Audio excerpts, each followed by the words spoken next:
The story of television. Television became available in experimental forms in the late 1920s, and after World War II, an improved form of black and white TV broadcasting became popular in the United States and Britain. In 1927, an American scientist, Philo Farnsworth, made the first electronic television system and filed a patent for it that same year. His camera tube design was known as the image dissector. Like Nikola Tesla, he was ahead of his time. At just 14 years old, he had already established the basic principles of electric television. Farnsworth's invention was intended by its creator to educate people through cultural and sports programs, to bring more understanding to the world of sheer beauty of our different cultures, habits, and beliefs, in order to settle the world's problems and bring people together. According to his wife, Pem Farnsworth, Philo saw television as a marvelous teaching tool. There would be no excuse for illiteracy. Parents could learn along with their children. News and sporting events could be seen as they were happening in real time, and we would be able to see and learn about people in other countries and lands all over the world. Differences could be settled around conference tables without going to war. Unfortunately, the television was swiftly used for other purposes that certainly did not comply with those of its inventor. People were not being educated through his invention, nor had the world's problems been settled because of it. Sadly, according to his son Kent, Farnsworth felt that he had created a monster, and he felt that people wasted too much of their lives watching television. He was reported to have prohibited the viewing of his very own invention in his own home, saying, "There's nothing worthwhile on it, and we are not going to watch it in this household, and I don't want it in your intellectual diet." Sadly, Farnsworth died on March 11, 1971, without seeing the realization of his invention used in the way he had both intended and envisioned. Farnsworth's device was now being used to control the perceptions of billions of people all over the entire planet. Walter Lippmann, author of the book Public Opinion of 1922, stated almost 100 years ago, "People get their information about the world outside their community through the mass media." He continued to state, "Ours is a problem in which deception has become organized and strong, where truth is poisoned at its source, one in which the skill of the shrewdest brains is devoted to misleading a bewildered people." Victor Navatsky famously stated, "It is based largely on journalism that we make up our national mind." Speaking of the invention of television, a former member of the CIA described it as the greatest scientific indoctrination tool ever devised. Today, people watch television for dozens of hours each week. It could be said that this has been, and still continues to be, one of the most trusted means of communication and form of entertainment purposes, trusted blindly by the world's citizens. But what if you discovered that that very source of information you were introduced to as a small child and had learned to love was above all a means of controlling your perception, your views, your choices, your emotions, and consequently, your behavior? The global mainstream media still today is merely one of the many tools used strategically for priming people's perceptions. If you believe that the television is a reliable source of truth and a means of harmless entertainment, you are deluding yourself. What if that source was a hidden means to controlling the way you visualize, perceive or predict, and even conduct your life without you even knowing it, pulling you into a web of lies, manipulating your everyday life? The very device that every household learned to love and adore for family gatherings the world over has been, and is to this day, a means for influencing public opinion on government issues, for political influence, economic control, agenda setting, personal profiling, and opinion shaping.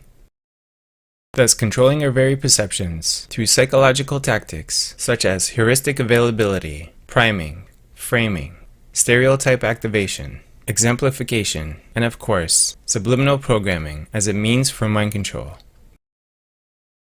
Never watch the television. It becomes you and you become it. Ever notice that the root of the very word government actually means to govern the mind? Mente means mind in Italian. Most of our language is based on Latin and Greek. But think of the phrase, all roads lead to Rome. Interesting that tele in Italian means web. Television is exactly what it says it is, a very web of lies, and we have been played like a pawn in a chess game. Our language is riddled with hidden meaning, but maybe I'll save that for another video. The advancement of technology has made it very easy to control people's perceptions. Whether you realize it or not, you are being manipulated through predictive programming, through mainstream news, the TV shows and the movies you watch, the newspapers you read, the apps you have on your phone, and the music you listen to. Ideas are subtly embedded into your subconscious mind, controlling your thoughts, and consequently your choices, actions, and behaviors that always result in an emotion. This makes you vulnerable and more willing to comply and accept that which is to come and is otherwise known as agenda setting. By targeting people's perceptions, the media focus on events set only to distract the population, paving the way for what is to come in favor of the agenda set by the global elite.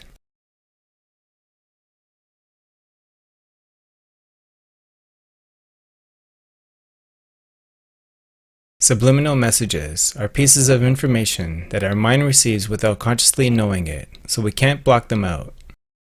When we learn new things, we do that by repeating the process until it gets imprinted in our unconscious, so that we could use that knowledge when we need it. In this process, however, our conscious mind chooses which information it will keep. If it finds them to be useful or true, it will store them in our unconscious.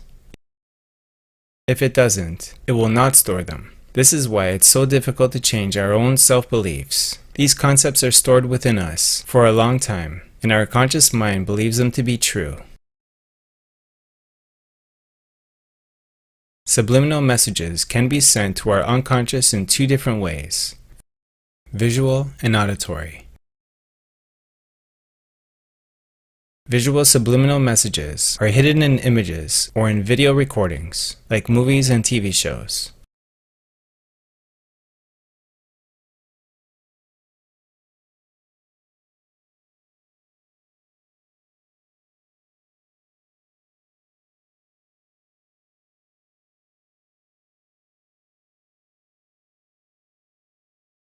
Auditory messages can literally be placed in any audio recording.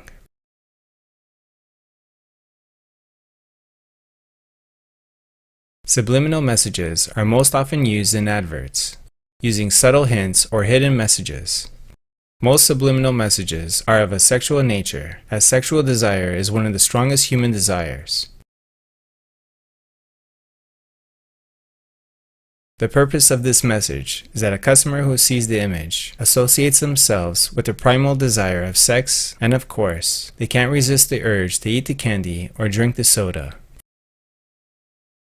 For those of you who don't already know, look up subliminal messages in Walt Disney movies and other cartoon shows. Yep, that ruined my childhood too. These subliminal messages can be found everywhere. You just need to open your eyes. Most of you already know how subliminal messages have been and are continued to be actively used by the media and giant TV corporations. Subliminal messages in video are used by inserting a single frame with a duration of a fragment of a second, too quick for your conscious mind to pick up on. But no worries, your subconscious absolutely did. In audio recordings, subliminal messages are most often hidden in music, cleverly masked behind other sounds, sometimes at a higher or lower frequency, so that you can't even pick up on it. When the frequency of the audio message is moved slightly out of range of human hearing, you cannot hear it at all. This is the so-called pure subliminal, and it is the most effective way to use subliminal messages. Most of you will know how subliminal messages have been and are continued to be actively used by the media and giant TV corporations. A classic example of this continues to puzzle the public for its prophetic and creepily accurate stories. The Simpsons had many moments in their episodes that manifested into reality.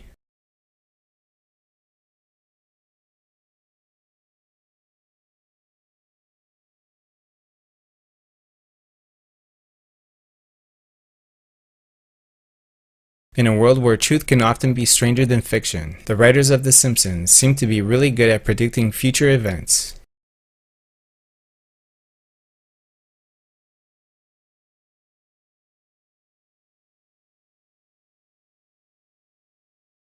One of the most popular predictions would have to be the prediction that Donald Trump would be president of the United States. The Simpsons aired an episode in the year 2000 that Trump would become president, and this became true in the year 2016. In this episode, you can see Trump headed down the escalator. Watch closely as a Trump supporter drops her support card at the exact same time as in the Simpsons episode.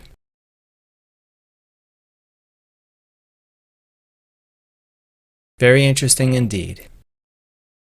The Simpsons are very well known for their mysterious predictions.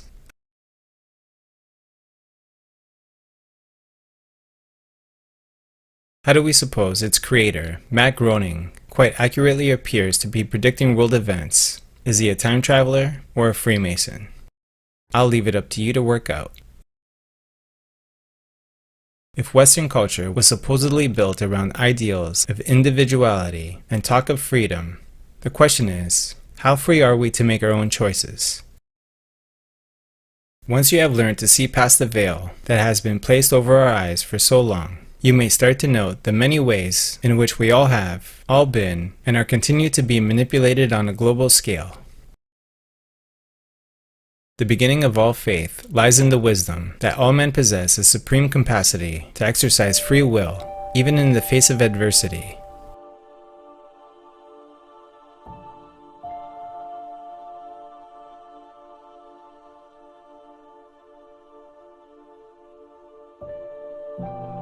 The miracle of all men lies in the innate knowledge and the existence in a dormant version of the self, hidden within the depths of his own being.